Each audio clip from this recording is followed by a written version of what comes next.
ተፈነወ ተላከ ማለት ነው። አካላዊ ቃል ተፈነወ ተላከ ተብሎ ይነገርለታል። በመጽሐፍ ቅዱስ ዘርየ ኪያየ ርእዮ ለአቡየ እኔን ያየ የላከኝን አባቴን አየ የዮሐንስ ወንጌል ምዕራፍ 12 ቁጥር 45 ላይ እናገኘዋለን ተብሎ ተጽፏል። እኔን ያየ የላከኝን አብን አየ። ይህን ቃል የተናገረው ራሱ መድኃኒታችን ኢየሱስ ክርስቶስ ነው። ክብርና ምስጋና ለእርሱ ይሁንና ይህንን ቃል ራሱን የተናገረው እኔን ያየ የላከኝን አብን አየ ሲል አሁን የላከኝን ሲል ኢየሱስ ክርስቶስ የተላከ እንደሆነ ራሱ ተናገረ ማለት ነው። እኔን ያየ የላከኝን አብን አየ ተብሎ ተላከ እየተባለ በጥሬ ቃል የሚነገረው ቃል ምስጢሩ አባቴ አዋሃደኝ እኔም ሰው ሆንኩ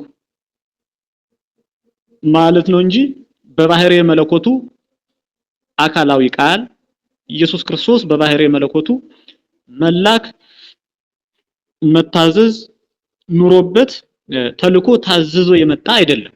በባህሪየ መለኮቱ ይህን በደንብ ማስተዋል ይገባል። በባህሪየ መለኮቱ መታዘዝ መላክ የለበትም። ሰው ከአንድ ቦታ ወደ አንድ ቦታ ሲዘዋወር ቦታ ይለቃል። ከአንድ ቦታ ወደ አንድ ቦታ ሲዘዋወር ቦታ ይለቃል። መጀመሪያ የነበረበትን ቦታ ይለቀዋል ወደ ሌላ ቦታ እስከሄደ ድረስ ማለት ነው።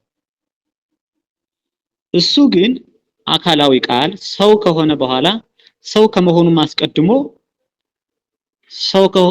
አስቀድሞ ሩቅ መለኮት ስጋን ያልተዋሃደ ብቸኛ መለኮት ሰው ከሆነ በኋላ ደግሞ ስግው መለኮት ወይም ደግሞ ስግው ቃል ይባላል። ሰው የሆነ እግዚአብሔር ማለት ነው። ተለየም ይህንንም ለማወቅ ብንፈልግ በቃላችን ማወቅ እንችላለን። በቃላችን ምሳሌ ልንረዳው እንችላለን። እንግዲህ አካላዊ ቃል ሰው ከአንድ ቦታ ወደ አንድ ቦታ ሲዘዋወር ቦታ እንደሚለቅ እሱ ግን ሰው ከሆነ በኋላ ሰው ከመሆኑ ማስቀድሞ ከባህሪየ አባቱ ከአብ ከባህሪየ ሕይወቱ ከመንፈስ ቅዱስ አልተለየም።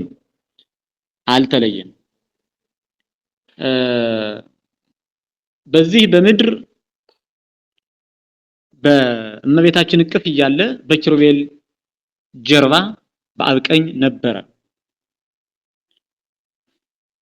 በበረት ተወልዶ እያለ በአብ በመንፈስ ቅዱስ ክብር በአንዲት ክብር በጽርሐ አርያም ነበረ አለ። እናም አካላዊ ቃል ተላከ ስንል ሰማይን ለቆ ሰማያዊ ዙፋኑን ለቆ ወደዚህ ዓለም የመጣ ማለት አይደለም። አብና መንፈስ ቅዱስም በባህሪየ መለኮቱ ሂድ ብለው የላኩት ማለት አይደለም። በባህሪየ መለኮቱ ሲጀመር መላክ መታዘዝ የለበትም ነው። ስለዚህ መላክ ማለት ምንድነው? ተላከ የሚለው ለምንድነው መጽሐፍ ካልን ሰው ሆነ ተዋሃደ ከስጋ ጋር አንድ ሆነ አባቴ ላከኝ ሲልም አባቴ አዋሃደኝ ማለቱ ነው። በምሳሌ ስንረዳው ሰው መልእክት ሲልክ ቃሉ ከልቡ ተከፍሎ የለበትም። እንግዲህ ቃል ከልብ ነው የሚወጣው። መልእክት ወደ ሌላ ሰው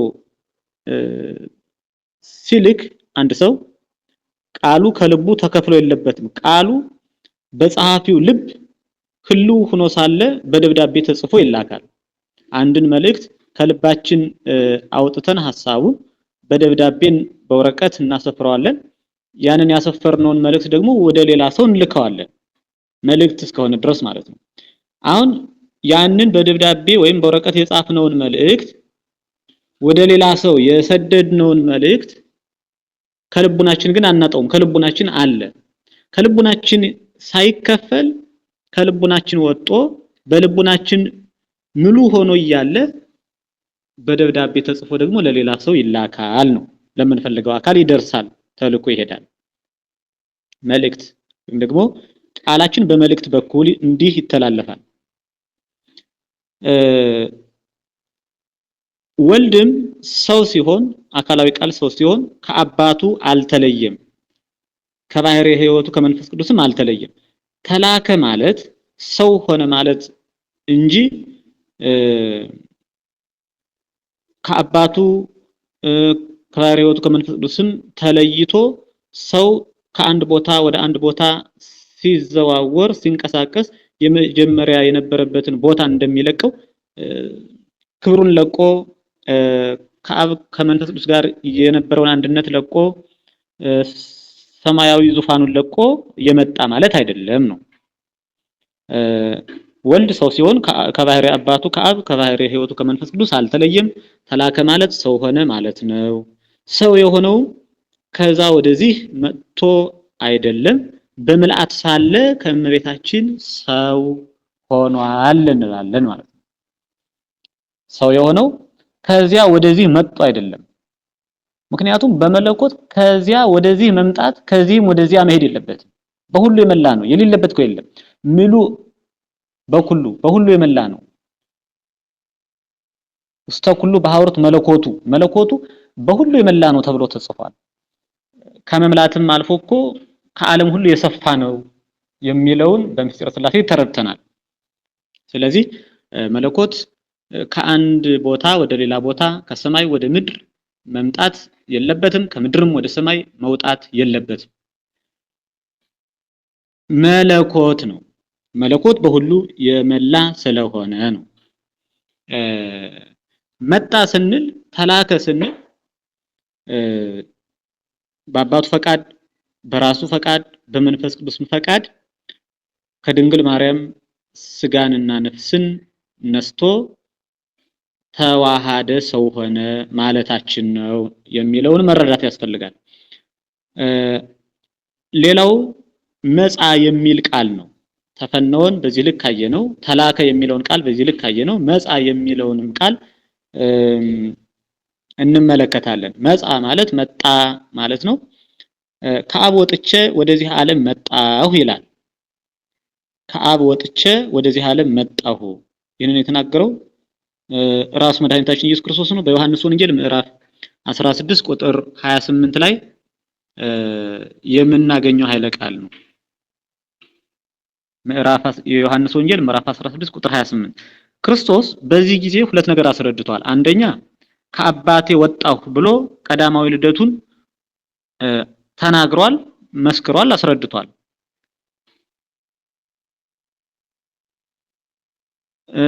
ወደዚህ ዓለም መጣሁ ብሎ ደግሞ ሰው መሆኑን አስረድቷል። እንግዲህ ከአብ ወጥቼ ወደዚህ ዓለም መጣሁ ነው ያለው። ሁለት ታላላቅ ምስጢራትን አስረድቷል። ከአብ ወጥቼ ማለቱ ቃል ከልብ እንደሚገኘው ከልብ እንደሚወጣው ወልድ ከአብ መወለዱን ቅድመ ዓለም አስረድቶናል ነው። ወደዚህ ዓለም መጣሁ ሲል ደግሞ ሰው መሆኑን ይነግረናል እንጂ ከሰማይ ወደ ምድር ሰማይን ለቆ ወደ ምድር የመጣ አይደለም። መለኮት የሌለበት ስለሌለ በመለኮት ዘንድ መጣ ሄደ የሚባል ቃል አይሰራም። በመለኮት ዘንድ መጣ ሄደ የሚል ቃል አይስማማም። መለኮት የሌለበት ስለሌለ ከየት ወደ የት ይሄዳል? በሁሉ ሳላይ። ስለዚህ መጣም ቢል ሰው ሆነ ማለት ነው። ዮሐንስ አፈወርቅ ይህንን ሲተረጉም እስመ ምጽአተ ይሰሚ ስጋዌሁ ለክርስቶስ በከመ ይቤ ቀዳሚ ወአምአብኦ ለበኩሩ ውስተ ዓለም አስቀድሞ ተቀዳሚ ተከታይ የሌለው አንድ ልጁን ወደዚህ ዓለም ውረድ ተወለድ ሰውሁን ብሎ በላከው ጊዜ ብሎ እንደተናገረ ሰው መሆኑን ምጽአት ብሎታልና አስቀድሞ መጣ ብሎ ተናገረ ይላል። ሰው መሆኑን ምጽአት ብሎታልና አስቀድሞ መጻ ብሎ ተናገረ ማለት ሰው መሆኑን ምን ብሎ ገለጸው? ምጽአት መምጣት ብሎ ገለጸው ነው። ስለዚህም መጻ ተብሎ በመጻሕፍት ተገልጿል። ራሱ ክርስቶስም መጣሁ ብሎ ተናግሯል ነው። መጣሁ ማለቱ ሰው ሆኑ ማለቱ ነው እንጂ ወይም ደግሞ መለኮት ወደ ሰውነት ባህሪ መምጣቱን መናገር። ወደ ሰውነት ባህሪ ማለት የሰውን ባህሪ ባህሪው ማድረጉ፣ ወደ ሰውነት አካል የሰውን አካል አካሉ ማድረጉን መናገር። ይህም ማለት ሰው መሆን ማለት ነው እንጂ ከቦታ ቦታ ተንቀሳቅሶ የመጣ ማለት አይደለም ነው። ተላከ መጣ ቢል ሰው ሆነ ማለት ነው ምስጢሩ። ቅዱስ ዮሐንስ አፈወርቅ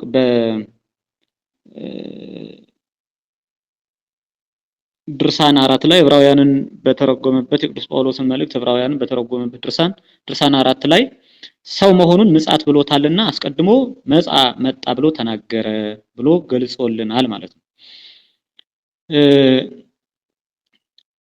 ሌሎቹም ቃላት እንዲሁ ይታያሉ። ቦአ የሚለውን ቃል ስንመለከት አይሃአ፣ ወጻ፣ ወረደ የሚሉ ቃላትን ስናይ እነዚህ ሁሉ ግሶች ተጸነሰ፣ ሰው ሆነ ለማለት የሚነገሩ ቃላት ናቸው። ቦአም ቢል ወአም አብኦ ለበኩር ውስተ ዓለም፣ ልጁን ወደዚህ ዓለም እንዲመጣ ወደዚህ ዓለም እንዲገባ አደረገው ማለት ምን ማለት ነው? ሰው እንዲሆን አደረገው ማለት ነው። እና ቦአ ገባ የሚል ቃል አይሃአ እና ወረደ የሚል ትርጉም አላቸው። ወጻ ወጣ የሚል ቃል እኒህ ሁሉ ቦአ፣ አይሃአ፣ ወጻ፣ ወረደ የሚሉ ቃላት የሚሉ ግሶች ተጸነሰ ሰው ሆነ ለማለት የሚነገሩ ናቸው ነው። ወበእንተ ዝንቱ ቦአ ውስተ ስጋየ፣ ይህንም ለማድረግ የኔን ስጋ ተዋሃደ ይላል። እንግዲህ ቦአ ብሎ ተዋሃደ የሚል ትርጉም እንዳለው በሃይማኖተ አበው ዘዮሐንስ ምዕራፍ 66 ቁጥር 19 ላይ ተነግሯል ማለት ነው። በዚህ ጊዜ ይህንን ቃል ተርጓሚው ቦአ ያለውን ቃል ተዋሃደ ብሎ ተርጉሞታል። በቁሙ ቦአ ብሎ መተርጎም አይቻልም። ምክንያቱም በቁሙ ገባ በሚለው ቃል ከተተረጎመ ስጋ ተፈጥሮ ኋላ በዚያ ላይ አደረ የሚል ሐሳብን ስለሚያመጣ፣ ይህም ደግሞ የመናፍቃኑ የነዲያድርስ ሐሳብ ስለሚሆን ቦአ ተዋሃደ ተብሎ ይተረጎማል። ለመስጧገያን ሊቃውንቱ ሲተረጉሙም እምሰማያት ንህጽና አብ አይሃአ፣ በልዕልና ካለ ከአብ አንድነት መጥቶ ሰው የሆነ እርሱ ነው። በልዕልና ካለ ከአብ አንድነት መጥቶ ሰው የሆነ እርሱ ነው። እንግዲህ አይሃአ የሚለውን ቃል ቀጥታ ጥሬ ቃሉ ወረደ ማለት ነው። ግን በልዕልና ካለ ከአብ አንድነት መጥቶ ሰው ሆነ፣ ሰው የሆነ እርሱ ነው ተብሎ ተተርጉሟል። ያ ማለት መጻሕፍት በጥሬ ቃላቸው ብቻ የሚተረጎሙ ሳይሆኑ እንዲያውም ሐዋርያው ቅዱስ ጳውሎስ እስመ መጽሐፍ ይቀትል ወመንፈስ ያሐዩ ብሎ ንባብ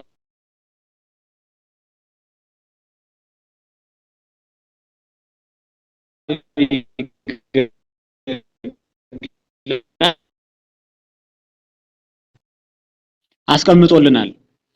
ስለዚህ መጻሕፍት ቀጥታ የምንረዳቸው ቃላት አሉ በመጻሕፍት፣ እንዲሁም ደግሞ በትርጓሜ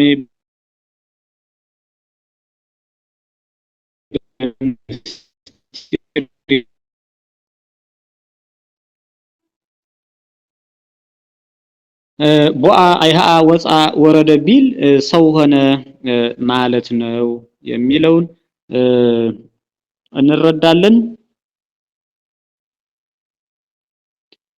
በልዕልና ካለ ከአብ አንድነት መጥቶ ሰው የሆነ እርሱ ነው ካለ በኋላ ይህን ሲያብራራ አይሃአ፣ መጻ፣ ወረደ ቢል አንድ ነው ሰው ሆነ ማለት ነው ብሎ ተርጓሚው ተርጉሟል ማለት ነው። በሃይማኖተ አበው ምዕራፍ 3 ቁጥር 6 ላይ ለመስጧገያ ሊቁ ዮሐንስ አፈወርቅም እነዚህን ሲያብራራ ምጽአቱስ ለኢየሱስ ክርስቶስ በስጋ ጸአት ይሰመይ፣ የክርስቶስ በስጋ መምጣት ጸአት ይባላል። ጸአት ማለት መውጣት ማለት ነው። በስጋ መምጣቱ መውጣት ይባላል። በከመይቤ ለሊሁ ወፃ ዘራኢ እርሱ ራሱ ክርስቶስ ወፃ ዘራኢ ዘርን ሊዘራ ወጣ ብሎ እንደተናገረ ይህንን ቃል መድኃኒታችን ኢየሱስ ክርስቶስ በማቴዎስ ወንጌል ምዕራፍ 13 ቁጥር 4 ላይ የተናገረው ቃል ነው። ምሳሌ ዘርን ሲያስተምር ያስተማረበት ቃል ነው። ጳውሎስሰ ይሰሚ ምጽአቶ በአተ ጳውሎስ ግን በስጋ መምጣቱን መግባት መግዛት ብሎ ተርጉሞታል ብሎ ቅዱስ ዮሐንስ አፈወርቅ ትርጓሜ ዕብራውያንን በተረጎመበት ድርሳን ምዕራፍ 3 ላይ ያስቀምጣል ማለት ነው። ስለዚህ እስመ ብሂለ ወረደ ተሰገወ ብሂል ወረደ ማለት ሰው ሆነ ማለት ነው የሚለውን መረዳት ይገባል። እስመ ብሂለ ወረደ ተሰገወ ብሂል ወረደ ማለት ሰው ሆነ ማለት ነው።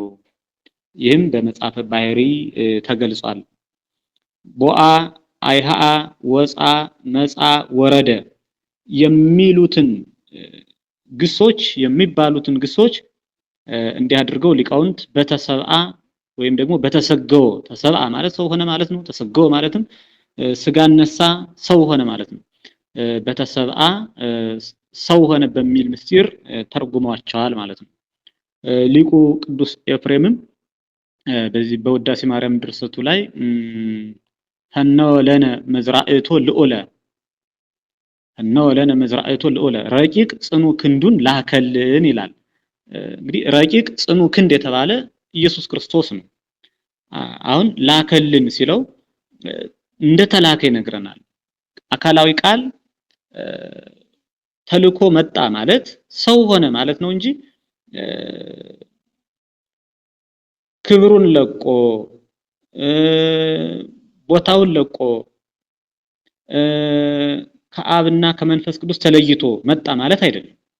ከአብና ከመንፈስ ቅዱስ የማይለይበት አንዲት ክብር፣ አንዲት ባህሪ፣ አንዲት መለኮት ስለሆነ ያለችው ቦታም እርሱ የሌለበት ያልመላበት ቦታ ስለሌለ በሰውኛው አረዳድ ተላከ ሲባል ከቦታ ቦታ መጣ ማለት አይደለም፣ ሰው ሆነ ማለት ነው። ጽኑ ረቂቅ ክንዱን ላከልን ይለዋል። ክንድ እንግዲህ እንደምናውቀው ከህዋሳት አይለይም። ክንድ ከአካላችን አይለይም። ከአካላችን አንድ ሆኖ ከአካላችን ጋር በአንድነት እያለ ከአካላችን ሳይለይ ክንዳችንን ዘርግተን የቀረበውን ነገር ማራቅ ማሸሸት እንችላለን በክንዳችን። የራቀውን ነገር ደግሞ አንስተን ወደኛ ማቅረብ እንችላለን በክንዳችን። እንግዲህ ክንድ ይህንን የሚያደርገው ከህዋሳት ከአካል ሳይለይ ነው። አካላዊ ቃልም ክንድ ተብሎ ተገልጿል። ክንድ የተባለበት ምክንያት ክንድ ከህዋሳት ሳይለይ ስራ ሰርቶ እንዲመለስ አካላዊ ቃልም ከባህሪ አባቱ ከባህሪ ሕይወቱ ከመንፈስ ቅዱስ አንድነት ሳይለይ ቦታንም ሳይለቅ ክንድ ከህዋሳት ሳይለይ ካለበት ቦታ ሳይለይ እንደሆነ ስራ የሚሰራ አካላዊ ቃልም ከባህሪ አባቱ ከባህሪ ሕይወቱ ከመንፈስ ቅዱስ አንድነት እና ክብር ሳይለይ ቦታውንም ሳይለቅ በመልአት እያለ በዚህ ዓለም መጥቶ ተጸንሶ ተወልዶ 33 ዓመት ከ3 ወር ስራ ሰርቶ ለሰው ልጆች ነፃነትን ሰብኮ ነፃነትን አድሎ አጎናጽፎ ደስታን ህይወትን ሰጥቶ ማረጉን ነው የሚነግረን ሊቁ ቅዱስ ኤፍሬም ማለት ነው። ክንድ በማለት የገለጸው ይህንን ነው። እንግዲህ በክንድ የራቀውን እናቀርብበታለን፣ የቀረበውን ደግሞ እናርቅበታለን። በአካላዊ ቃልም አብ እና መንፈስ ቅዱስ ራሱም አካላዊ ቃል ክንድ ተብሎ የተገለጸ አካላዊ ቃል ከርሱ ፍቅር፣ ከርሱ አንድነት፣ ከርሱ ልጅነት የወጣ የራቀ አዳምን አቅርቦበታል።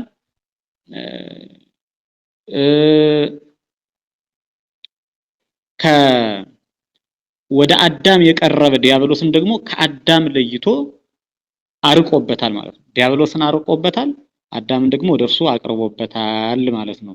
አብ በልጁ በአካላዊ ቃል መንፈስ ቅዱስም በቃሉ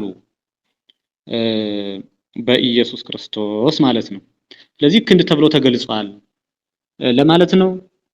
ሌላው ተትህተ ዝቅ አለ የሚል ቃል ነው። ተትህተ ዝቅ አለ የሚልን ቃል እንጠቀማለን። መጽሐፍ ቅዱስ ይህንን ይነግረናል። እንግዲህ አካላዊ ቃል ዝቅ አለ ማለት ምንድነው ስንል አትሂቶ ርሶ ነስአ አርአያ ግብር በሰው ምሳሌ ሆኖ ራሱን ዝቅ አደረገ ይላል ቅዱስ ጳውሎስ በፊልጵስዩስ መልእክቱ ምዕራፍ 2 ቁጥር 7 ላይ ነው ይህንን ቃል የተናገረው። በሰው ምሳሌ ሆኖ ራሱን ዝቅ አደረገ። እንግዲህ ወልድ የትስብእትን መራብ፣ መጠማት፣ መድከም ይህን ሁሉ ገንዘብ ማድረጉን የሚያስረዳው ራሱን አዋርዶ የሚለው ቃል ነው። ወልድ የትስብእትን ሰው የመሆንን ወይም ደግሞ የስጋን መራብ፣ መጠማት፣ መድከም ይህን ሁሉ ገንዘብ ማድረጉን የሚያስረዳው ራሱን አዋርዶ የሚለው ወይም ደግሞ ተትህተ የሚለው ቃል ነው ማለት ነው። ለዚህም አትሂቶ ርሶ ራሱን ዝቅ አድርጎ ራሱን አዋርዶ ተብሎ ተጽፏል ነው በመጽሐፍ ቅዱስ። እንዲህም በመሆኑ ራሱን አዋረደ ንዳይ ተባለ ስንል ደሃ ችግረኛ ተባለ ስንል የባህሪ ክብሩን አጥቶ ማለት አይደለም። መለኮት ፍጥረታትን ሁሉ ፈጥሮ የሚገዛ የባህሪ ባዕለ ጸጋ ነው። ሊቁ ቅዱስ ሕርያቆስ እንዘ ባዕል ውእቱ በኩሉ አንደ የረሶም ሁሉ ይለዋል። ሁሉን ፈጥሮ የሚገዛ የባህሪ ባዕለ ጸጋ ሲሆን ግን በፈቃዱ ስጋን በመንሳቱ ሰው በመሆኑ ሁሉን በፈቃዱ አጥቶ ደሃ ሆነ ይለዋል። በፈቃዱ ደሃ ሆነ። ይህ ነው እንግዲህ ዝቅ አለ የሚያሰኘው ይህ ነው። ይህ ሁሉ በፈቃዱ የሆነ ነው። እናም የተዋሃደውን የስጋዊ ባህሪ ግብርን ገንዘብ ስላደረገ ነው እንጂ አካላዊ ቃል ትስብእት ወደ ከዊነ ቃልነት እንዳልተለወጠ ሁሉ ቃልም ወደ ከዊነ ትስብእትነት አልተለወጠምና የባህሪውን ክብር አጣ አይባልም ነው። ራሱን አዋረደ ነዳይ ተባለ ስንል የባህሪ ክብሩን አጥቶ አይደለም። የተዋሃደውን የስጋዊ ባህሪ ግብርን ገንዘብ ስላደረገ ተትህተ ዝቅ አለ ነዳይ ተባለ በፈቃዱ ተዋረደ እንላለን እንጂ ትስብእት ሰው መሆን ወደ ከዊነ ቃልነት እንዳልተለወጠ ሁሉ ቃልም ወደ ከዊነ ትስብእትነት አልተለወጠምና የባህሪውን ክብር አጣ አይባልም። የባህሪው ክብር በተአቆ በመጠበቅ አለ። በመጠባበቅ ስለሆነ ሰው የሆነው ማለት ነው። የባህሪ ክብሩ እያለ ያንን በፈቃዱ የስጋን ባህሪ ገንዘብ ስላደረገ ተትህተ ዝቅ አለ ይባላል ማለት ነው እንጂ የባህሪ ክብሩን አጥቶ ዝቅ አለ ማለት ግን አይደለም። በፈቃዱ የባህሪ ክብሩን በመጠበቅ የስጋን ባህሪ ነሳ፣ የስጋን ባህሪ ገንዘብ አደረገ፣ በዚህም ዝቅ አለ ተብሎ ይነገርለታል። ትህትና ይነገርለታል ነው ጠቅለል ሲል ሐሳቡ። አትሂቶ ርሶ ተሰጎ ማርያም እንቅድስ ድንግል ራሱን ዝቅ አድርጎ ንዕድ ክብርት ልዕልት ከምትሆን ከድንግል ማርያም ሰው ሆነ ብሎ ሊቁ ቅዱስ ያሬድም ይናገራል። የእርሱ ዝቅ ማለት እኛ በእርሱ ዝቅ ማለት ዝቅ ካልንበት ከፍ እንድንከብር ነው። የእርሱ ሰው መሆን እኛ የኛ ባህሪ እግዚአብሔር እንዲሆን ነው። የእርሱ ወደዚህ ዓለም መጥቶ መቸገር ስለኛ ብሎ መከራን መቀበል እኛ ወደ መንግስቱ ሄደን እኛ ወደ እርሱ ቀርበን በመንግስቱ ዘላለማዊ ደስታን፣ ነፃነትን፣ ሰላምን፣ ፍቅርን፣ መልካም ነገር ሁሉ እንድናገኝ ነው ማለት ነው። ይህን ሁሉ በፈቃዱ አድርጎታል። ባዕልሂ ሀደረ ውስተ ቤተ ነዳይ ከመ ንብዓል ንሕነ በንዴተ ዚአሁ በሱ ንዴት በሱ መቸገር እኛ እንከብር ዘንድ ነዳይ ስጋን ተዋሃደ ብሎ ሊቁ ሱንትዩ በሃይማኖተ አበው ምዕራፍ 150 ቁጥር 52 ላይ ይናገራል። እንዲህም ማለት ስግው ቃል ራሱን ዝቅ አድርጎ ጨርቅ ታጥቆ ምራቅ የአይሁድን ምራቅ ተቀብሎ ወይም ደግሞ የአይሁድ ምራቅ እስኪተፉበት ድረስ ታግሶ ምራቅ አይሁድ ተተፍቶበት መከራ ተቀብሎ ከጎኑ በፈሰሰ ማየገቦ ጥምቀትን ለሰው ልጆች ሰጥቶ እኛን ስላከበረን ተትህተ ነድየ ዝቅ አለ ተቸገረ ተብሎ ይነገርለታል እንጂ የባህሪ ክብሩን አጣ ማለት ግን አይደለም። ሌላው ተአዘዘ የሚል ቃል ስለ ኢየሱስ ክርስቶስ እንናገራለን። ተአዘዘ ማለት የግዕዝ ቃል ነው። አማርኛው ታዘዘ ማለት ነው። ምንም ልጅ ቢሆን መከራ ተቀብሎ መታዘዝን ተማረ ይላል ዕብራውያን ምዕራፍ 5 ቁጥር 8 ላይ። ምንም ልጅ ቢሆን መከራ ተቀብሎ መታዘዝን ተማረ። እንግዲህ ሐዋርያው ቅዱስ ጳውሎስ ወልድን ታዘዘ የሚለው አብ መንፈስ ቅዱስ እንዲህ አድርግ እንዲህ በል እያሉ የሚያዘዙት ሆኖ አይደለም። አብ መንፈስ ቅዱስ ወልድን እንዲህ አድርግ እንዲህ በል እያሉ የሚያዘዙት አይደለም። ምክንያቱም በመለኮት ተአዝዞ ተገብሮ የለበትም። ወልድ ሰው የሆነው ከአብ ከመንፈስ ቅዱስ የሚያንስ ሆኖ ታዝዞ ሳይሆን ቃላቸው ወልድ ነውና ለአብም ለመንፈስ ቅዱስም ቃላቸው ወልድ ሰው ሆኗል ማለት ነው። ታዘዘ ማለት የአብም የመንፈስ ቅዱስም አንድ የሆነ ቃላቸው ወልድ ሰው ሆኗል ማለት ነው። እንግዲህ በመለኮት ተአዝዞ ተገብሮ የለም ስንል ተአዝዞ ማለት መታዘዝ ነው። ተገብሮ ማለት ደግሞ ግዴታ ማለት ነው። መለኮት አንዲት ከሆነች የአብ የወልድ የመንፈስ ቅዱስ መለኮት አንዲት ከሆነች አብ መንፈስ ቅዱስ ወልድን በመለኮት ሊያዝዙት አይችሉም። አያዝዙትም። መታዘዝ ሲጀመር ለመለኮት አይስማማውም፣ የለውም። መታዘዝ የለበትም፣ ግዴታም የለበትም። በፈቃዱ ሁሉን ያደርጋል እንጂ ነው። ስለዚህ ታዘዘ ስንል ሰው ሆነ ማለት ነው። ታዘዘ ስንል ጥንቱን ግብሩ መወለድ ስለሆነ በምልአት ከአብ ከመንፈስ ቅዱስ ጋር በአንዲት ባህሪ እያለ ከመቤታችን ተወለደ ማለት ነው እንጂ በመለኮቱ የሚታዘዝ ከአብ ከመንፈስ ቅዱስ ደግሞ የሚያንስ ሆኖ አይደለም። እፎኑ ይፌንዎ አብ ለወልዱ በመለኮቱ እንበለ ዳእሙ በትስብእቱ ተብሎ በመጽሐፍ ተጽፏል። አብ ልጁን በሰውነቱ እንጂ በመለኮቱማ እንዴት ሊያዝዘው ይችላል? አያዝዘውም ነው የሚለው።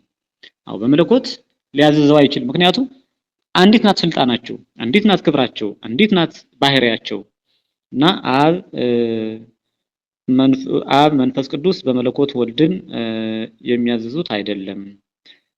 በአብ ፈቃድ፣ በወልድ ፈቃድ፣ በመንፈስ ቅዱስ ፈቃድ፣ በአንዲት ፈቃድ እስመ በፈቃዱ ወበስምረተ አቡሁ ወመንፈስ ቅዱስ መጽአ ወአድኀነነ ሊቁ ቅዱስ ኤፍሬም በአባቱ ፈቃድ፣ በእርሱ ፈቃድ፣ በመንፈስ ቅዱስ ፈቃድ መጣ፣ ሰው ሆነ፣ ሰውም ሆኖ አዳነን ብሎ እንደተናገረ በአንዲት ፈቃድ ሰው ሆነ ማለትን ያስረዳል። ታዘዘ የሚለው ቃል ነው። እንግዲህ ወልድ ሰው የሆነው ከአብ ከመንፈስ ቅዱስ የሚያንስ ሆኖ አይደለም። ቃላቸው ወልድ ነውና ለሁለቱም ለአብም ለመንፈስ ቅዱስም ቃላቸው ወልድ ሰው ሆኗል። ሰው በቃል ተከራክሮ ፍርድ ያሰጣል። ተከራክሮ ፍርድ የሚያሰጥ ቃል ነውና የአብ የመንፈስ ቅዱስ ቃላቸው ሰው ሆኗል። ሰው መኖሩም መሞቱም የሚታወቀው በቃሉ ነውና ቃላቸው ወልድ ሰው ሆኗል። ሰው መታወቁ ባነጋገሩ በቃሉ ነው። የአብም የወልድም መታወቂያቸው ቃላቸው ነውና ቃላቸው ሰው ሆኗል ማለት ነው። ይህም ወልድ ሰው ከሆነ በኋላ አካላዊ ቃል ሰው ከሆነ በኋላ አብና መንፈስ ቅዱስ በጎላ በተረዳ ምስጢረ ሥላሴ ጥንቱን የነበረ ቢሆንም በፍጡራን ዘንድ በሚገባ በስፋት ተረድቷል። ራሱ ወልድ ስለ ምስጢረ ሥላሴ በስፋት አስተምሯል። አብን፣ ወልድን፣ መንፈስ ቅዱስን እየጠቀሰ ሶስቱንም አካላት እየጠቀሰ አብና እኔ አንድ ነን እያለ ባህሪያቸው አንዲት እንደሆነች፣ ፈቃዳቸው አንዲት እንደሆነች፣ ስልጣናቸው አንዲት እንደሆነች በቃሌ የሚኖር ቢኖር ሕጌን የሚጠብቅ ቢኖር እኔና አብ መንፈስ ቅዱስ መጥተን በእርሱ ላይ እናድራለን እያለ ሐዋርያትንም እስከ ምድር ዳርቻ ድረስ ሂዱ አህዛብንም ሁሉ አስተምሩ ካላቸው በኋላ ስታጠምቋቸው በአብ በወልድ በመንፈስ ቅዱስ ስም አጥምቋቸው እያለ ምስጢረ ሥላሴን በስፋት ያስተማረ ስለሆነ ወልድ ሰው ከሆነ በኋላ ምስጢረ ሥላሴ በጎላ በተረዳ ለሰው ልጆች ግልጽ ሆኗልና አብና መንፈስ ቅዱስ በቃላቸው በወልድ ታውቀዋል እንላለን ማለት ነው። ሌላው መወለድ የሚስማማው ቃል ብቻ ነውና ቃላቸው ወልድ ሰው ሆኗል ማለት ነው። መወለድ የሚስማማው እንግዲህ ግብር ሶስት ግብር ነው ያላቸው። አብ መውለድ ማስረጽ፣ ወልድ መወለድ፣ መንፈስ ቅዱስ መስረጽ ነው። የመወለድ ግብር ያለው ወልድ ብቻ ስለሆነ ጥንቱንም ከአብ ብቻ ቅድመ ዓለም የተወለደ በመለኮት የተወለደ ወልድ ስለሆነ በኋለኛውም ዘመን ከመቤታችን መጥቶ ስጋንና ነፍስን ነስቶ ሰው ሆኖ የተወለደው ወልድ ነው። መወለድ የሚስማማው ቃል ብቻ ነውና ቃላቸው ወልድ ሰው ሆኗል። ሌላው መግዘፍ የሚስማማውም ለቃል ነውና በግዘፍ ተወልዷል ማለት ነው። መግዘፍ ማለት ቃል ከልብ ይወጣል። ያ ከልብ የሚወጣው ቃል በምን ይገዝፋል ካልን በቀለም ይገዝፋል።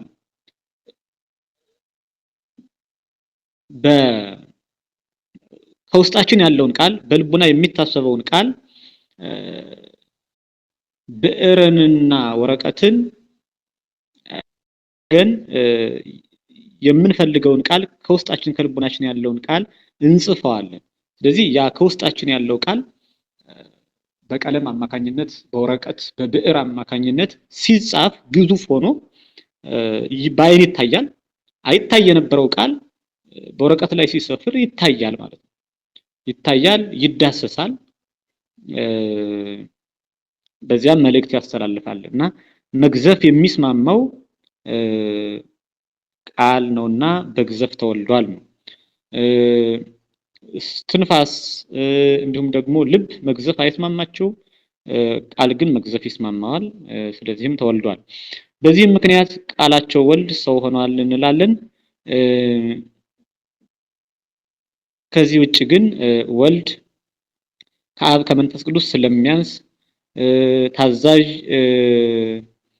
ስለሆነ በክብሩ ከነሱ አንሶ የሚታዘዝ በመሆኑ ሰው የሆነ አይደለም። እነሱ አዛዥ እሱ ታዛዥ ሆኖም አይደለም። በአብ በወልድ በመንፈስ ቅዱስ ዘንድ መበላለጥ መቀዳደም ፈጽሞ የለባቸው፣ መበላለጥ የለባቸው። አሐቲ ቅድምና ሆሙ ለሥላሴ ለአብ ለወልድ ለመንፈስ ቅዱስ ቅድምናቸው አንዲት ናት።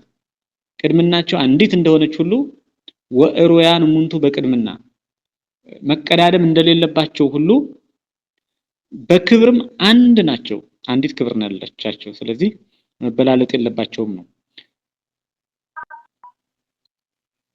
ሌላው ቃል ሀደረ የሚለው ቃል ነው። ሀደረ የሚለውንም ቃል ለአካላዊ ቃል እንጠቀማለን። ሀደረ ማለት በአማርኛ ትርጉሙ አደረ ማለት ነው። ዘላዕሌሁ ሀደረ ኩሉ መለኮቱ ውስተ ስጋሰ። ይህንንም ሐዋርያው ቅዱስ ጳውሎስ እርሱ ፍጹም መለኮቱ በስጋ ተገልጦ ይኖራል ይላል። እርሱ ፍጹም መለኮቱ በስጋ ተገልጦ ይኖራል። ቆላሲስ ምዕራፍ 2 ቁጥር 9 ላይ እናገኘዋለን። ቅዱስ ጳውሎስ የወልድን ሰው መሆን ተገለጠ፣ አደረ በሚሉ ቃላት ተናግሯል። ተገለጠ፣ አደረ በሚሉ ቃላት ገልጿል የወልድን ሰው መሆን። እንግዲህ አደረ ማለት በራሱ ሰው ሆነ ማለት ነው።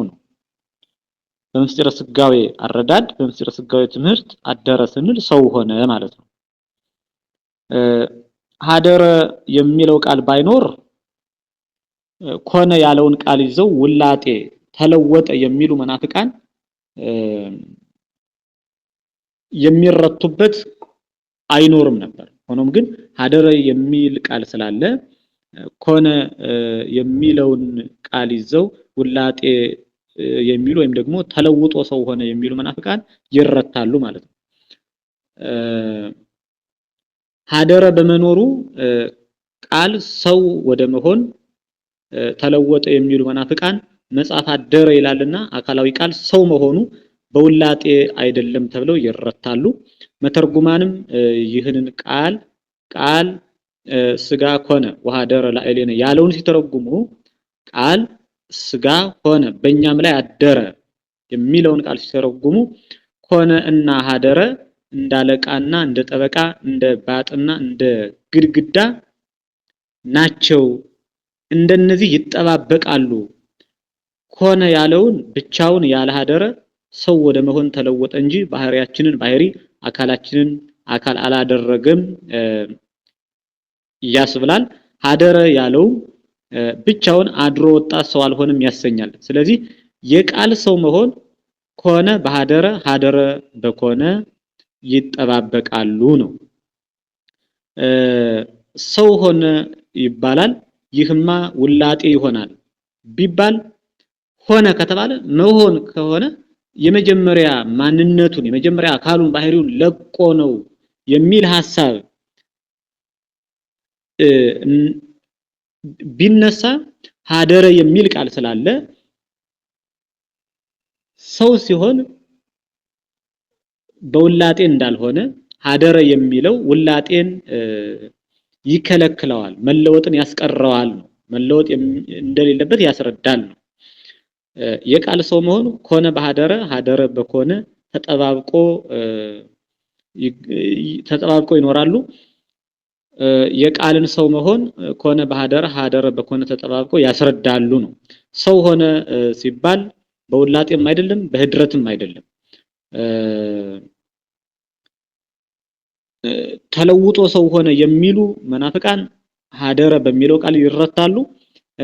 በህድረት በማደር ሰው ሆነ የሚሉ መናፍቃንም ሆነ በሚለው ቃል ይረታሉ ነው።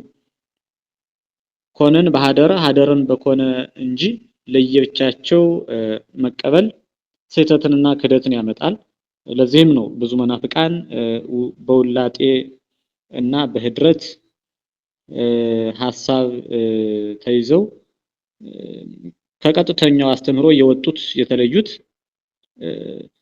ለብቻ በመረዳታቸው ነው። መጽሐፍ ግን ኮነም ሀደረም ብሎ ስለሚገኝ ኮነ በሀደረ ሀደረ በኮነ ይጠባበቃሉ የሚለውን መረዳት ያስፈልጋል። ኮነ በሀደረ ሲነገር በተዋሂዶ ውላጤ መለወጥ መጠፋፋት እንዳይደረግ የሚጠብቅ ተአቅቦን ያስረዳል። እንግዲህ ኮነና ሀደረ እንደ አለቃ እንደ ጠበቃ እንደ ባጥና እንደ ግድግዳ ይጠባበቃሉ ማለት ምንድነው? አለቃና ጠበቃ ባጥና ግድግዳ ተጠባብቀው የሚኖሩ ናቸው። ጠበቃ አለቃን ይጠብቃል፣ አለቃ ደግሞ ጠበቃን ጠብቆት አስከብሮት ይኖራል ማለት ነው። ባጥና ግድግዳም አብረው የሚኖሩ የማይለያዩ ነገሮች ናቸው። አንድ ቤት ሆኖ እንዲገኝ ቤት ሆኖ እንዲሰራ ባጥና ግድግዳ ግድ አስፈላጊ ነገሮች ናቸው ማለት ነው። ባጥ ያለ ግድግዳ ቤት ሊሆን አይችልም ብቻውን፣ ግድግዳም ደግሞ ያለ ባጥ ብቻውን ቤት ሊሆን አይችልም። ስለዚህ ኮነና ሀደረ የሚሉ ሁለቱ በምስጢረ ስጋዌ የተነገሩ ቃላት ተጠባብቀው ፍጹም ተዋሂዶን መለወጥ የሌለበትን ህድረት የሌለበትን ባህሪያዊ ተአቅባዊና ተገናዝባዊ የሆነ የአካላዊ ቃል ተዋሂዶን ከሰው ጋር ወይም ደግሞ ከስጋ ጋር መዋሃዱን የሚያስረዱ ቃላት ናቸው። እነዚህ ቃላት ሀደረ የሚለው ቃል ለድንግል ማርያም ይነገራል። ለወልድ ከመነገሩ በተጨማሪ ለእመቤታችን ለቅድስት ድንግል ማርያምም ይነገራል። እንግዲህ ሀደረ ማለት አደረ ነው። ሀደረ የሚለው ቃል ድንግል ማርያም ሲነገር ወሀደረ ውስተ ከርሳ ለእንተ ተወልደት እምአብ ወእም እግዝእትነ ቅድስት ድንግል ማርያም ከኢያቄምና ከሐና ከተወለደች በእመቤታችን ማህፀን አደረ ይላል ቅዱስ ዮሐንስ አፈወርቅ በሃይማኖተ አበው ምዕራፍ 60 ቁጥር 11 ላይ አዳሪው ኢየሱስ ክርስቶስ ነው። በእመቤታችን ማህፀን አደረ ተብሎ ተነግሯል። በዚህ ጊዜ እመቤታችንን እንዳልተዋሃዳት ከእርሷ ስጋ ነስቶ እንደተዋሃደ እንረዳለን። ለአካላዊ ቃል በስጋ አደረ ብለን አደረ ያልነውን ቃል ሰው ሆነ በሚል እንደምናጸናው ምክንያቱም ኮነ የሚል ስላለ ማለት ነው። በድንግል ማርያም ማደሩም እንዲህ ነው አይባልም። ምክንያቱም አካላዊ ቃል በእመቤታችን አደረ ስንል ሰው ሆነ ማለት ነው። ስጋዋ ስጋ ከነፍሷ ነፍስ ነስቶ ሰው ሆነ ማለት ነው። በእመቤታችን አደረ አብ በእመቤታችን ወይም ደግሞ መንፈስ ቅዱስ በእመቤታችን አካላዊ ቃልም በእመቤታችን አደረ ሲባል ግን እመቤታችንን አካላዊ ቃል ተዋሃዳት ማለት አይደለም። አደረ የሚለው ለአካላዊ ቃል ከሚሰጠው ትርጉም በተለየ ህድረትን ብቻ ያሳያል ነው። በድንግል ማርያም አደረ ስንል ከስጋዋ ስጋ ከነፍሷ ነፍስ ነስቶ የዕለት ጽንስ በመሆን 9 ወር ከ5 ቀን በማህፀኗ ኖረ፣ በማህፀኗ ተሸከመችው፣ ወሰነችው ማለት ነው እንጂ እመቤታችንን ራሷን ተዋሃዳት ማለት አይደለም። እንዲያ ከሆነ እመቤታችን አምላክ ናት ወደሚል ሐሳብ ይወስዳል ማለት ነው። እመቤታችን መለኮት ሆነች ወደሚል ሐሳብ ይወስዳል ማለት ነው። ስለዚህ በእመቤታችን አደረ ስንል ከእመቤታችን ከስጋዋ ስጋ ከነፍሷ ነፍስ ነስቶ ያንን ከእመቤታችን የተከፈለውን ስጋ ተዋሃደው ማለት ነው እንጂ እመቤታችንን ተዋሃዳት ማለት አይደለም የሚለውን እንረዳለን። ሌላው በእመቤታችን አደረ የሚለው ቃል የሚያስረዳን እመቤታችንን በጸጋ ተዋህዷት ስለሚኖር አደረ እንላለን እንጂ ባህሪያዊ ተዋህዶ ተዋሃዳት አንልም። በጸጋ ግን በእመቤታችን አድሯል እንላለን። አብም ወልድም መንፈስ ቅዱስም በጸጋ በእመቤታችን አድረዋል። በጸጋ አድረዋል። እመቤታችንን ቀድሰዋል፣ አክብረዋል፣ ከፍ ከፍ አድርገዋል። በጸጋ ሥላሴ ስላደሩ በእመቤታችን የአምላክ እናት እንድትሆን አስችለዋታል ማለት ነው። የአምላክ እናት ሆና እንድትመረጥ ክብርንና ሞገስን አግኝታለች። የሚሆነው አብ ወልድ መንፈስ ቅዱስ በእመቤታችን ስላደሩ ያደሩት በጸጋ ነው እንጂ በባህሪ አይደለም። በቅዱሳን ላይ እንደሚያድሩት ማለት ነው። እመቤታችን ከቅዱሳን ሁሉ በላይ ደግሞ ጸጋ የተሰጣት ብትሆንም ሥላሴ ግን በእመቤታችን አደሩ ስንል በቅዱሳን እንዳደሩት ድረት ማለት ነው። ምንም እንኳን በክብር ቢበላለጡም ቅዱሳንና እመቤታችን። ሌላው ተቀብአ የሚል ቃል ነው። ተቀብአ የሚል ቃል በመጽሐፍ ቅዱስ እናገኛለን። ተቀብአ የሚለውንም ቃል እንጠቀማለን። ተቀብአ ማለት ተቀባ ከበረ ማለት ነው። ተቀባ ከበረ ማለት ነው። እንግዲህ ተቀብአ የሚባልበት ቦታ አለ። ተቀብአ ማለት ተቀባ ነው። ይህንንም ነብዩ ኢሳይያስ በትንቢት ተናግረዋል። ነብዩ ዳዊትም ተናግረዋል። ተቀብአ የሚለውን ቃል ቅዱስ ሉቃስም በወንጌሉ ተናግሮታል።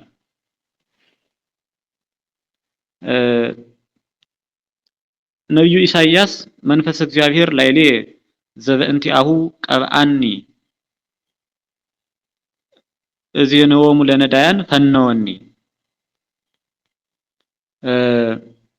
የእግዚአብሔር መንፈስ በላዬ ነው፣ ስለዚህ ቀብቶ ለድሆች የምስራችን እነግራቸው ዘንድ ላከኝ፣ የምስራችን እነግራቸው ዘንድ ላከኝ ብሎ ነብዩ ኢሳይያስ ተናግሯል። የእግዚአብሔር መንፈስ በላዬ ነው፣ ስለዚህ ቀብቶ ለድሆች የምስራችን እነግራቸው ዘንድ ላከኝ ብሎ በትንቢተ ኢሳይያስ ምዕራፍ 61 ቁጥር 1 ላይ ይናገራል። ይህ አስቀድሞ በትንቢት የተነገረ ቃል ነው። ቅዱስ ሉቃስም በወንጌሉ ምዕራፍ 4 ቁጥር 17 እስከ 19 ይህንን የኢሳይያስን ቃል ጠቅሶ ተናግሮታል ማለት ነው። የእግዚአብሔር መንፈስ በላዬ ነው፣ ስለዚህ ቀብቶ ለድሆች የምስራችን እነግራቸው ዘንድ ላከኝ፣ ነፃነትን፣ ለታሰሩት መፈታትን፣ ለሰዎች ነፃነትን እሰጥ ዘንድ እያለ በስፋት ተናግሯል። ስለዚህ ተቀባ ወይም ተቀባ የሚል ቃል ለኢየሱስ ክርስቶስ ይነገራል ነው።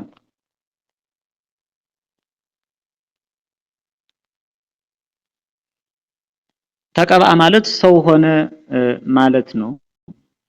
በማህፀነ ማርያም አብ ወልድ መንፈስ ቅዱስ በማክበር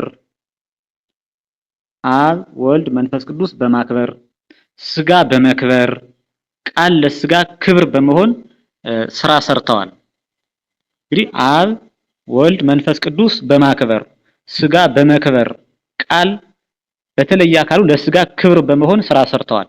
በማክበር ማለት በማዋሃድ ማለት ነው። ሶስቱም አንድ ናቸው። መለኮትን ከስጋ ጋራ በማዋሃድ ሶስቱም አንድ ናቸው። ምክንያቱም የአንድነት የባህሪ ግብራቸው ስለሆነ ማለት ነው።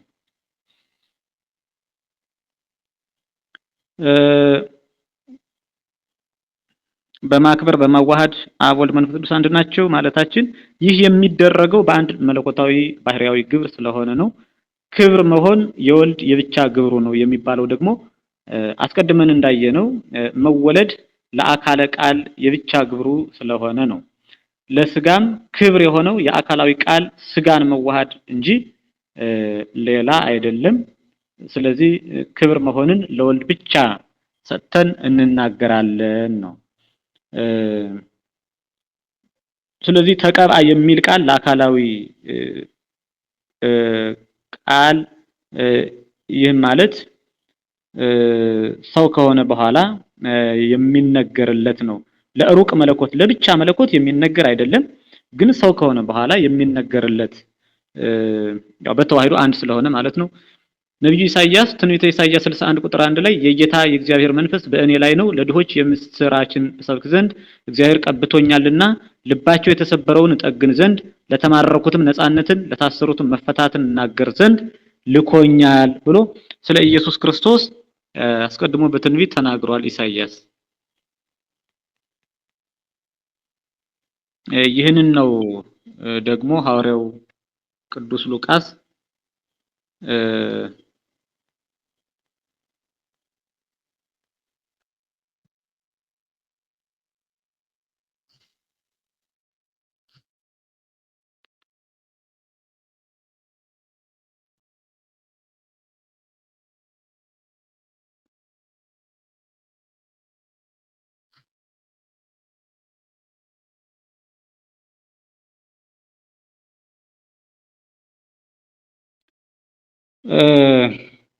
ለስጋ ክብር የሆነው የአካላዊ ቃል ስጋን መዋሃድ እንጂ ሌላ ክብር የሆነው የለም። አብ ወልድ መንፈስ ቅዱስ በማክበር አንድ ናቸው፣ በማዋሃድ ማለት ነው። በክብር በመሆን ደግሞ ወልድ ብቻ በተለየ አካሉ ለስጋ ክብር ሆኖታል እንላለን። በቅብዓተ መንፈስ ቅዱስ በጸጋ ከብሯል የሚሉ መናፍቃን ግን ኢየሱስ ክርስቶስ የእግዚአብሔር መንፈስ በላዬ ነው፣ ስለዚህ ቀብቶኛል ማለቱ እግዚአብሔር አብ አክባሪ፣ ወልድ ከባሪ፣ መንፈስ ቅዱስ ክብር ቢሆን ነው ለማለት ደፍረው ይናገራሉ። ይህን ቃል በድህንጻ መንፈስ ቅዱስ እየተቃኙ መተርጉማን ሲያብራሩት ግን እንዲህ ብለዋል። ወዘይቤ መንፈስ እግዚአብሔር ላይሌ ዘበእንቲአሁ ቀብአኒ፣ መንፈስ ዘይቤ መለኮቱ እቱ በከመይቤ ጴጥሮስ ሞተ በስጋ ወሃዮ በመንፈስ። የእግዚአብሔር መንፈስ በእኔ ላይ ነው፣ መልካም ዜናን ለድሆች እንዳበስር ሾሞኛል በሚለው ቃል መንፈስ የሚለው መለኮትን ነው። ቅዱስ ጴጥሮስ በስጋው ሞተ በመንፈስ ግን ሕያው ነው ብሎ ተናግሯል። ይህም ማለት በስጋ ሞተ በመንፈስ ያለው ቃል በመለኮት ማለት ነው። በስጋ ሞተ፣ በመለኮት ግን ሕያው ነው ማለቱ ነው። ስለዚህ መንፈስ መለኮት በመባሉ የቃል ስጋው በቃል ኃይል እንደከበረ አስረድቷል ማለት ነው ተርጓሚው።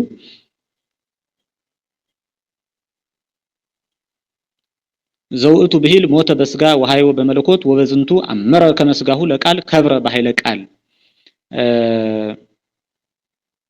በዚህም የቃል ስጋው በቃል ኃይል እንደከበረ ያስረዳል። ሌላው መንፈስ ዘይቤ ቃል ውእቱ በከመይቤ ጳውሎስ ልሳነ እፍረት ወብነ አሃዱ መንፈስ ዘሃይማኖት። መንፈስ የሚለው ቃልን ነው ይላል። ልሳነ እፍረት ጳውሎስ አንድ የሃይማኖት መንፈስ አለን በማለት ተናግሯል። ይህም ማለት አንድ የሃይማኖት ቃል ማለት መንፈስ ብሎ ቃል ሲል ነው። መንፈስ የሚለው ቃል ተብሎ ሲተረጎም ነው። በዚህም ቃል እግዚአብሔር ዘውእቱ ብሂል አሃዱ ቃል ዘሃይማኖት ወበዝንቱ ታውቀ ከመቃል እግዚአብሔር አብአሎ ለስጋሁ ዘነስአ እግዝእትነ ማርያም ወአኮ ካል ዘአብአሎ ዘእንበሊሁ። በዚህም ቃል እግዚአብሔር ከእግዝእትነ ማርያም ከመቤታችን የነሳውን ስጋውን እንዳከበረ ታወቀ። ከዚህ ወጥተው ግን መጻሕፍትን የማያውቁ ስሁታን ከአብ ከመንፈስ ቅዱስ ጋራ መለኮቱም ኃይሉም አንድ የሆነውን ያልተረዱ አከበረው ብለው ይናገራሉ ማለት ነው። ሆኖም ግን ከርሱ ሌላ ያከበረው አይደለም፣ ራሱን አክብሯል ነው።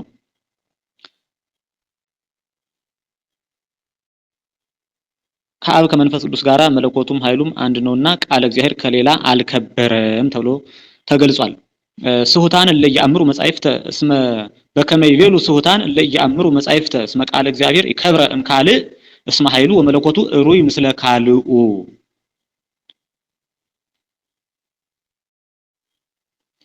መጻሕፍትን የማያውቁ መናፍቃን ሌላ አከበረው እንደሚሉ እንደዚያ አይደለም።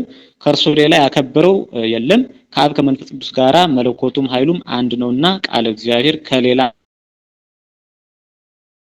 ቃል እግዚአብሔር ከራሱ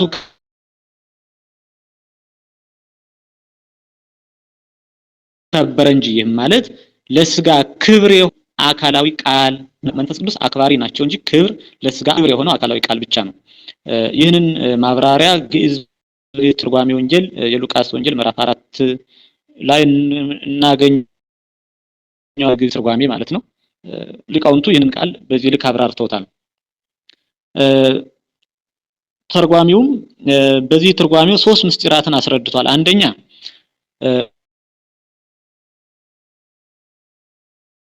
መንፈስ የሚባለው መንፈስ ቅዱስ ብቻ እንዳልሆነ ያስረዳል። እንግዲህ መንፈስ ሲባል መንፈስ ቅዱስ ብቻ አይደለም በመጻሕፍት ማለት ነው። መንፈስ የሚለው መንፈስ ቅዱስ የሚሆንበት ጊዜ አለ። መንፈስ ቅዱስ ተብሎ ከመተርጎም ውጭ ደግሞ በሌላ ትርጉም ይተረጎማል። ይኸውም መንፈስ የሚለው ቃል ልዩ ልዩ ትርጓሜ ስላለው ማለት ነው። መንፈስ እግዚአብሔር የሚለው መለኮት ተብሎ ተተርጉሟል፣ ወይም ደግሞ ቃል ተብሎ ሊነገር እንደሚችል ተርጓሚው አስረድተዋል። ኢሳይያስ መንፈስ እግዚአብሔር ያለውን መለኮት ብሎ ተርጉሞታል። የኢሳይያስን ቃል መለኮት ብሎ ተርጓሚ ተርጉሞታል፣ መለኮት ተብሎ ይተረጎማል ነው። ሌላው ደግሞ ቅዱስ ጳውሎስ መንፈስ የሚለውን ቃል ወብነ መንፈስ ዘሃይማኖት በሚለው ኃይለ ቃል ላይ የሃይማኖት ቃል አለን ተብሎ ስለሚተረጎም መንፈስ ቃል ተብሎ ይተረጎማል ነው እንደ ቅዱስ ጳውሎስ ገለጻ። ሁለተኛው ከእርሱ ሌላ ያከበረው አይደለም በማለት ወልድ በተለየ አካሉ ለትስብእት ክብር እንደሆነው ተናግሯል። ወልድ በተለየ አካሉ ለትስብእት ክብር እንደሆነው ተናግሯል። ሶስተኛ ከአብ ከመንፈስ ቅዱስ ጋራ መለኮቱም ኃይሉም አንድ ነውና ቃል እግዚአብሔር ከሌላ አልከበረም ነው። ከአብ ከመንፈስ ቅዱስ ጋራ መለኮቱም ኃይሉም አንድ ነውና ቃል እግዚአብሔር ከሌላ አልከበረም በማለቱ የሥላሴ መለኮታዊ ክብር አንድ ነውና አብ መንፈስ ቅዱስ በመለኮት ለስጋ ቅብ ወይም ደግሞ ክብር ሆኑ እንደሚባል አስረድቷል ነው። አሁን እዚህ ላይ መረዳት ያለብን አብና መንፈስ ቅዱስ በተለየ አካላቸው እንደ ወልድ ለስጋ ክብር ሆኑ ማለት ሶስቱን ሰው ማድረግ ስለሆነ አብና መንፈስ ቅዱስ በተለየ አካላቸው ለስጋ ክብር ሆኑት አይባልም። ነገር ግን ወልድ ከአብ ከመንፈስ ቅዱስ ጋራ በፍጹም አንድነት ባለ መለኮት አንድ ስለሆነ የአብ የወልድ የመንፈስ ቅዱስ መለኮት አንድ ስለሆነ አብ ወልድ መንፈስ ቅዱስ በመለኮት አንድ በባህሪ አንድ ስለሆኑ ወልድ ከአብ ከመንፈስ ቅዱስ ጋራ በፍጹም አንድነት ባለ መለኮት በተለየ አካሉ ለትስብእት ክብር ሆነው ይባላል። በተለየ አካሉ ለትስብእት ክብር ሆነው ይባላል። አብ መንፈስ ቅዱስ ከወልድ ጋራ አንድ በምትሆን መለኮት ለስጋ ቅብ ወይም ደግሞ ክብር ሲሆኑ በተለየ አካላቸው ግን ሰው አልሆኑም ብለን እንድናምን ምስጢሩን አብራርቶ ተናግሯል ማለት ነው። ስለዚህ አብ ወልድ መንፈስ ቅዱስ በማክበር በማዋሃድ አንድ ናቸው። አብም ወልድም መንፈስ ቅዱስም ስጋን ከመለኮት ጋር በማክበር በማዋሃድ የአንድነት የባህሪ ስራን የባህሪ ግብርን አከናውነዋል። በማክበር በአክባሪነት ክብር በመሆን በባህሪ አንዲት ስለሆነች አብም ወልድም መንፈስ ቅዱስም በባህሪ በአካል ደግሞ በተለየ አካሉ ወልድ ብቻ ቃል ብቻ ለስጋ ክብር ሆኖታል። መክበር ደግሞ ለስጋ ብቻና ብቻ የሚነገር መክበር ለስጋ ብቻ የሚነገር ነው እንጂ ለቃልም አይነገርም። ምክንያቱም ቃልማ ራሱን ችሎ አክባሪ ነው። መለኮት ያልከበረው ክብር ኖሮ የሚከብረው ክብር የለም። መለኮት የሌለው የባህሪ ሀብት ኖሮ ከስጋ የሚያገኘው ሀብት የለውም። ቃል በራሱ አክባሪ ነው። አክባሪ ከመሆንም በተጨማሪ ደግሞ ለስጋ የስጋን አካሉ የስጋን ባህሪው በማድረግ ክብር ሆኖታል። መክበር ለስጋ ብቻ ነው። መክበር የሚስማማው ስጋ ብቻ ስለሆነ መክበር ለስጋ ብቻ ይነገራል። ክብር መሆን በአካል ለቃል ብቻ ይነገራል። በባህሪ ለአብ ለወልድ መንፈስ ቅዱስ ይነገራል። ስለዚህ ተቀብአ የሚለው ቃል ክብር መሆንን የሚያስረዳ በዚህ ልክ የሚተረጎምና የሚመሰጠር ነው። ነብዩ ኢሳይያስ የተናገረው ቅዱስ ሉቃስም የተናገረው ነብዩ እግዚአብሔር ዳዊትም ይህንን ቃል ተናግሮታል። ከዚህ ወጥቶ ግን ቃል እንደከበረ ቃል የባህሪ ክብር እንደሌለው መረዳት አይገባም። በዚህ ሐሳብ የሚመሩ በቅብዓተ መንፈስ ቅዱስ በጸጋ ከበረ የሚሉ ከቀጥተኛው ከእውነተኛው አስተምህሮ የወጡ ናቸው ማለት ነው። በቅብዓተ መንፈስ ቅዱስ ከበረ የሚሉ አብ አክባሪ፣ ወልድ አክባሪ፣ መንፈስ ቅዱስ አክባሪ ብለን ክብር መሆንን ለወልድ ብቻ መክበርን ለትስብእት ለስጋ ማለት ነው ብቻ ሰጥተን ማመናችንን አንድ ኢትዮጵያዊ ሊቅ በምዕላዱ ሲያስረዳ ይህም በብርና በወርቅ ተዋህዶ ይታወቃል ይላል።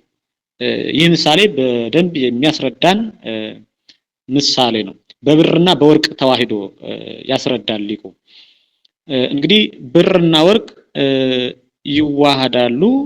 ብርና ወርቅን ደግሞ የሚያዋህዳቸው ሰሪው አንጥረኛው ነው። ሰሪው ወይም ደግሞ አንጥረኛው ሰለስቱ አካላት አብ ወልድ መንፈስ ቅዱስን ይመስላል ማለት ነው። በአብ በወልድ በመንፈስ ቅዱስ ይመሰላል አንጥረኛው። አብ ወልድ መንፈስ ቅዱስ በአንጥረኛው ይመሰላሉ። ሰሪው በአብ ወልድ በመንፈስ ቅዱስ አብ ወልድ መንፈስ ቅዱስን ደግሞ በሰሪው ወይም በአንጥረኛው ይመሰላሉ። ስጋ እንደ ብር ይወሰዳል፣ በብር ይመሰላል። ቃል ደግሞ በተለየ አካሉ እንደ ወርቅ ይወሰዳል፣ በወርቅ ይመሰላል። እንግዲህ ቃል በወርቅ ስጋ በብር ስላሴ ደግሞ በአንጥረኛው ይመሰላሉ ነው። እንግዲህ አንጥረኛው ወይም ሰሪው ብሩን በወርቁ አጌጸው ተብሎ ይነገርለታል። ብሩን በወርቁ አጌጸው ተብሎ ይነገርለታል እንጂ ክብር ጌጽ ሆነው አይባልም። አንጥረኛ ክብር ጌጽ ሆነ ተብሎ አይነገርም ለብሩ ማለት ነው። ለብሩ ክብርና ጌጽ የሚሆነው ወርቁ ስለሆነ ማለት ነው። እና አጌጸው ተብሎ ለአንጥረኛው ይነገርለታል። እንደዚህም ሁሉ አብ ወልድ መንፈስ ቅዱስ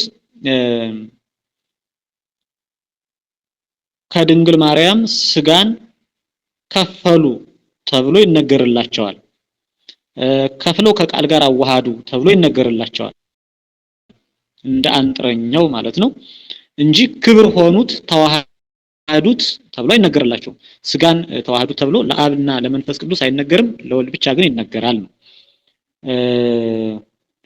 ወርቁ ግን ለክብሩ ማነው ለብሩ ወርቁ ለብሩ ክብር ጌጽ እንደሆነው ሁሉ ቃልም በተለየ አካሉ እንግዲህ በወርቅ የተመሰለ ቃል ስለሆነ ቃልም በተለየ አካሉ ለስጋ ክብር ሆነው ተብሎ ይነገራል ተብሎ ይገለጻል ማለት ነው።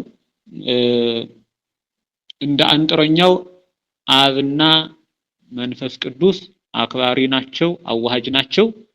በአክባሪነት በአዋሃጅነት ወልድም የአንድነት ግብራቸው ስለሆነ አለበት።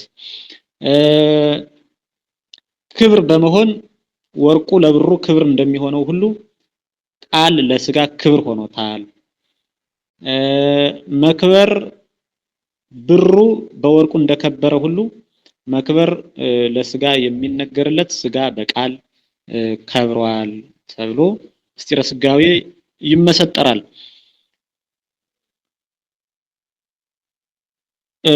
ሀየሰ ወረሰ ነግሰ ተለአለ የሚባሉ ግሶች ያየናቸው ቃላት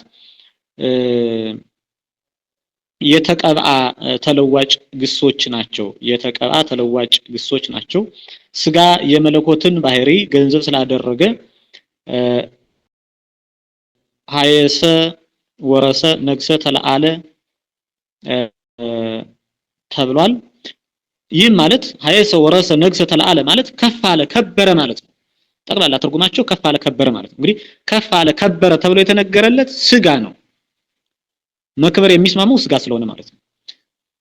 ሰው ከመሆን እግዚአብሔር ወደ መሆን ሲያድግ ከዚህ የበለጠ ክብር ምን አለ? መለኮት በባህሪው ሀየሰ ወረሰ ነግሰ ተለአለ ተብሎ አይነገርለትም። መለኮት በባህሪው ሀየሰ ወረሰ ነግሰ ተለአለ ከፍ ከፍ አለ ከበረ ብለው የሚናገሩ በቅብዓተ መንፈስ ቅዱስ በጸጋ ከበረ የሚሉ የመናፍቃን ሐሳብ ነው።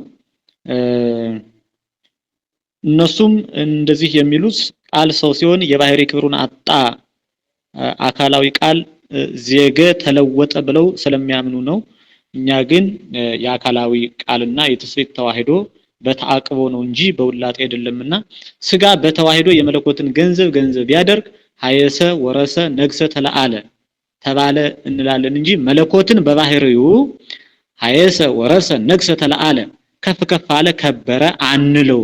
ከፍ ከፍ አለ ከበረ የምንለው ስጋን ብቻ ነው ማለት ነው። አፈማር ዮሐንስ አፈወርቅ ዕብራውያንን በተረጎመበት ድርሳኑ ምዕራፍ 1 ዕብራውያን ምዕራፍ 1 ቁጥር 4 ያለውን ቃል ማለት ነው ሲተረጉም እስመ ብሂሎቱ ሀየሰ መላእክት አኮ ዘያእምር ሀበ ባህሪሁ ዘእምአብ ሀየሰ መላእክት ማለት ወይም ደግሞ ከመላእክት ከፍ ከፍ አለ ከበረ ማለት ከአብ የተወለደው ልደት የሚያስረዳ አይደለም ይላል። እስመ ባህሪ መለኮቱ አኮ ዘኮነ ስጋ አላ ተወልደ ባህሪ መለኮቱ ጥንቱን ሰው የሆነ አይደለምና ከአብ አካል ዘእም አካል ባህሪ ዘእም ባህሪ ተወለደ እንጂ ብሎ ያስረዳል። ወባይቱ ያእምር ሀበ ባህሪ ስጋዊሁ ሐዋርያስ አኮ ዘይቤ በእንተ ባህሪ መለኮቱ ነገር ግን ሀየሰ ማለት ከፍ ከፍ አለ ከበረ ማለት ሰው መሆኑን ያስረዳል።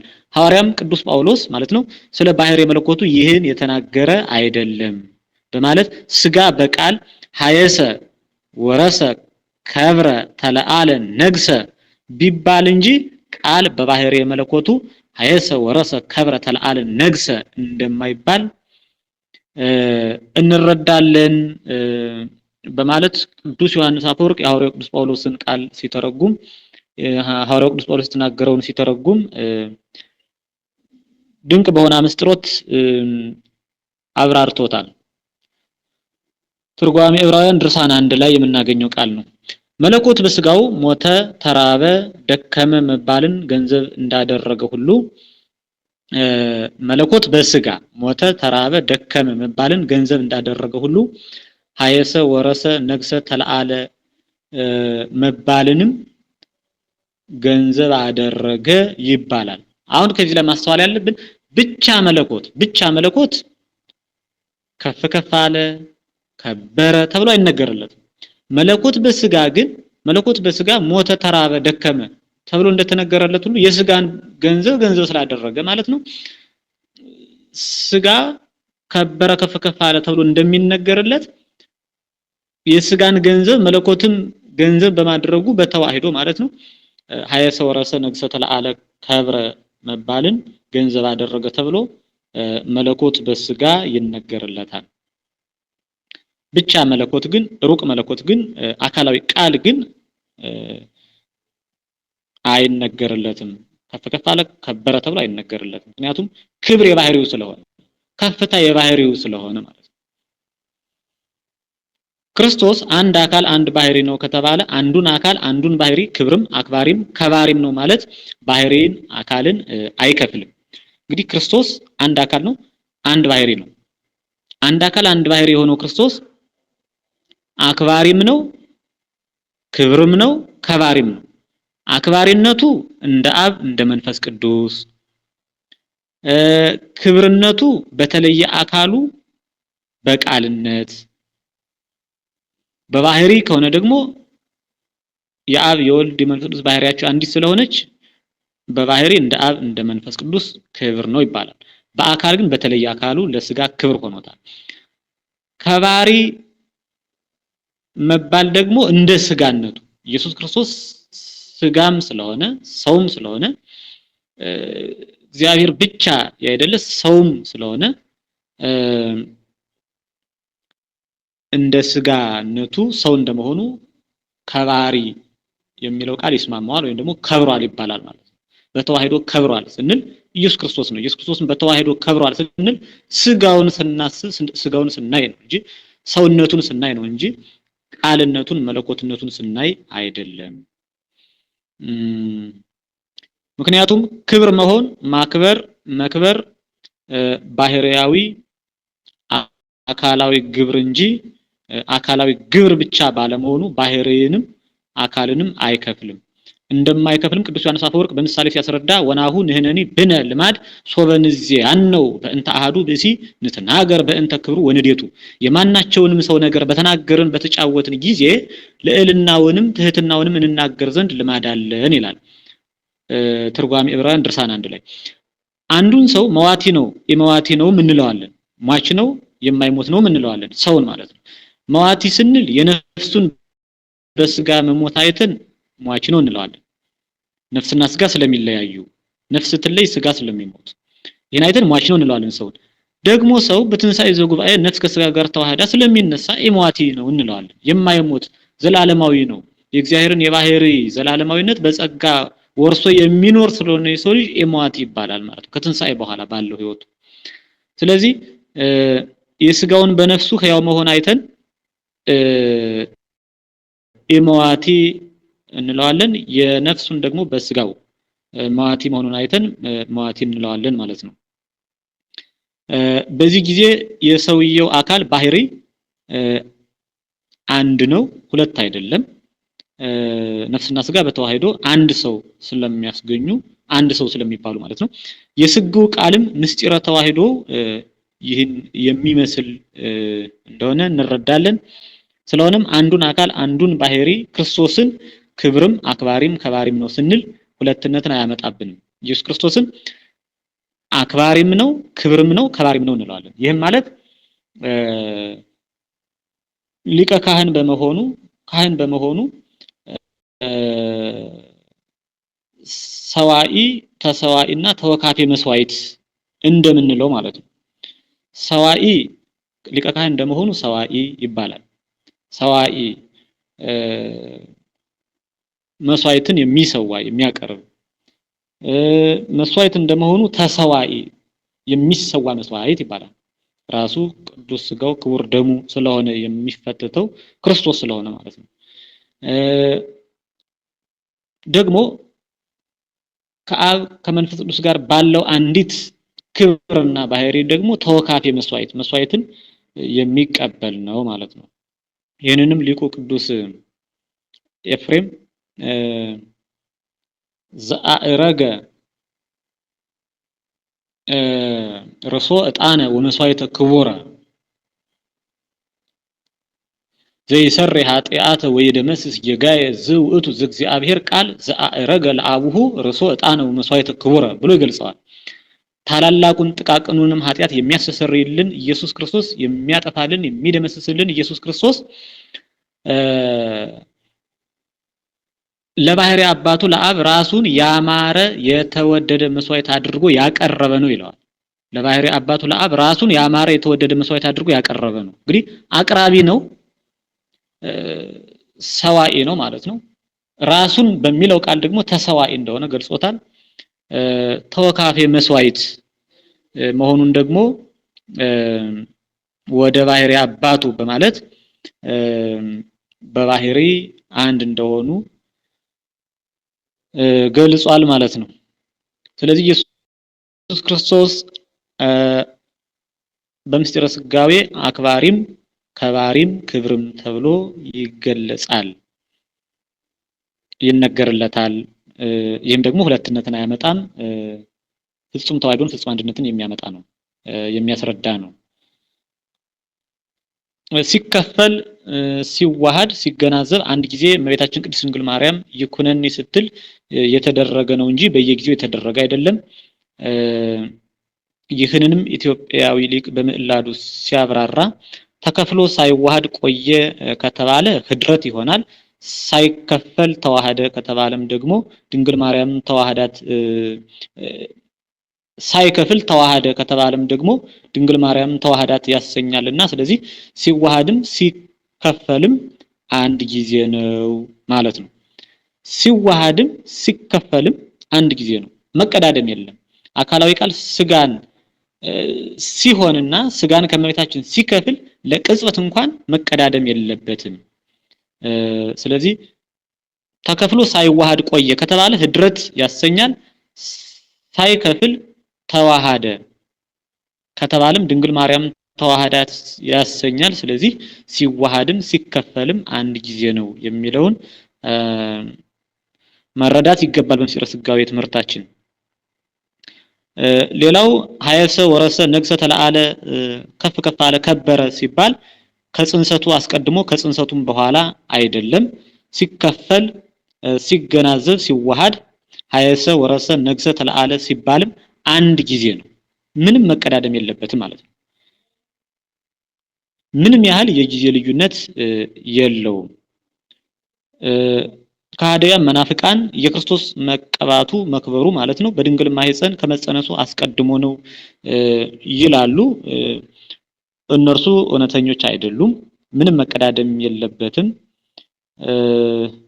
በክርስቶስ ተዋህዶ መቀዳደም እንደሌለበትም እስክንድሪያዊው ሊቅ ዘካርያስ ሲያስረዳ ተዋሃደ ቦቱ በአሃዱ ህላዌ መለኮታዊ ወኮነ አሃደ አካለ ወአሃደ ገጸ ወአሃደ ህላዌ ምስለ ሥጋ ከመተዋሂዶተ ብርሃን ምስለ አይን ወሰሚ ምስለ እዝን ወጸዳል ምስለ ፀሐይ ወዋኢ ምስለ እሳት በተዋሂዶ አንድ አካል አንድ ባህሪ ሆኖ ተዋሃደ ይልና ብርሃን ከአይን ጋራ ሰሚ መስማት ማለት ነው ከጆሮ ጋር ፀሐይ ከክበብ ከሰሌዳ ጋር ከራሷ ሰሌዳ ጋር ማለት ነው ፀሐይ ከክበብ ጋር ዋኢ ከእሳት ጋር እንዲዋሃድ ተዋሃደ እንጂ መቀዳደም የለበትም ማለት ነው። እንግዲህ ማየትና አይን መስማትና ጆሮ ብርሃንና የፀሐይ ክበብ ሙቀትና እሳት ምንም መቀዳደም ሳይኖርባቸው በአንድነት እንደተገኙ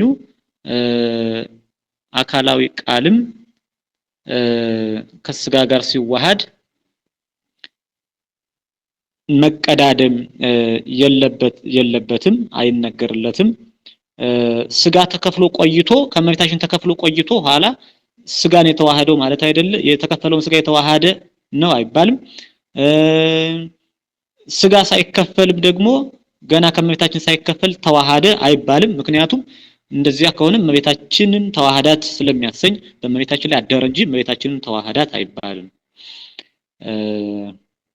መቀዳደም በሌለበት ስጋ ከመሬታችን ሲከፈል መለኮት ከመሬታችን የተከፈለውን ስጋ ያለምንም መቀዳደም ተዋህዶታል።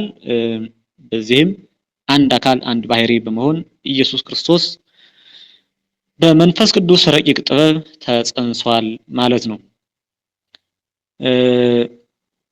መቀዳደም እንደሌለበት እንረዳለን። ሌላው ደግሞ ልዑልና ትሁት፣ ባዕልና ነዳይ፣ ምሉዕና ውሱን፣ ግዙፍና ረቂቅ ባንድ እንደተዋሃደ ደግሞ እንረዳበታለን ማለት ነው። በሊቁ በዘካርያስ ቃል በሃይማኖተ አበው ምዕራፍ 108 ቁጥር 9 ላይ የምናገኘው ቃል ነው። ይህም ማለት በተዋህዶ አንድ አካል አንድ ባህሪ ሆኖ ተዋሃደ። ብርሃን ከአይን ጋር እንደሚዋሃድ፣ መስማት ከጆሮ ጋር፣ የፀሐይ ብርሃን ከፀሐይ ሰሌዳ ጋር፣ ሙቀት ከእሳት ጋር እንዲዋሃድ አካላዊ ቃል ከስጋ ጋር በዚህ ምሳሌ ተዋህዷል ማለት ያለምንም መቀዳደም አንድ ሆኗል የሚለውን እንረዳለን ማለት ነው። ልደተ ቃል የሚለው በቀጣይ መርሃ ግብር መነሻ የሆነንና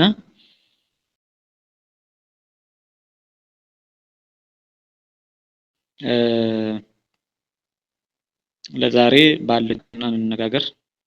ስለነበረን ጊዜ አምላካችን ቅዱስና ክቡር ስሙ ይክበር ይመስገን። አምላካችን መድኃኒታችን ኢየሱስ ክርስቶስ ሰው የሆነበትን ምስጢረ ስጋዌን